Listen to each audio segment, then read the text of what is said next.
இந்த காலடி தடம் ராமருடையதா? இந்த இடத்துல இருந்து தான் ராமர் இலங்கைய பார்த்தாரா?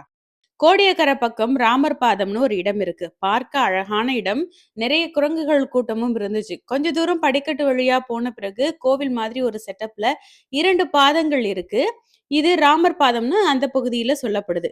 ஆனா அதுக்கு சான்றுகள் எதுவும் இல்லையாம். அங்க வழிபாடெல்லாம் செய்யல. ஆனா அந்த இடம் பார்க்கிறதுக்கு ரொம்பவே ரம்மியமா இருக்கு. அந்த இடத்துல இருந்து தான் ராவண எல்லைய ராமர் பார்த்ததா சொல்றாங்க. சில தமிழ் மரபுகள், நாட்டுப்புற கதைகள், எழுத்தாளர்கள் ராவணன நேர்மறையா அணுகுவாங்க. அவர தமிழ் மன்னன், தென்னாட்டு அரசன்னு பார்ப்பாங்க. ராமாயணம் சொல்லும் கதையில ராவணன் எதிர்மறை பாத்திரம்.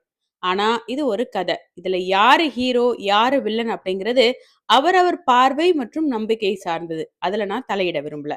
ஆனா ராவணனுக்கும் ஒரு பக்கம் இருக்கு. அத அவரே சொல்ற மாதிரி ஒரு புத்தகமும் இருக்கு. அதோட பெயர் தெரிஞ்சா நீங்க கமெண்ட் பண்ணுங்க. தெரியாதவங்க கேளுங்க. நானே சொல்றேன். அப்போ அடுத்த வீடியோல உங்கள சந்திக்கிறேன். பை.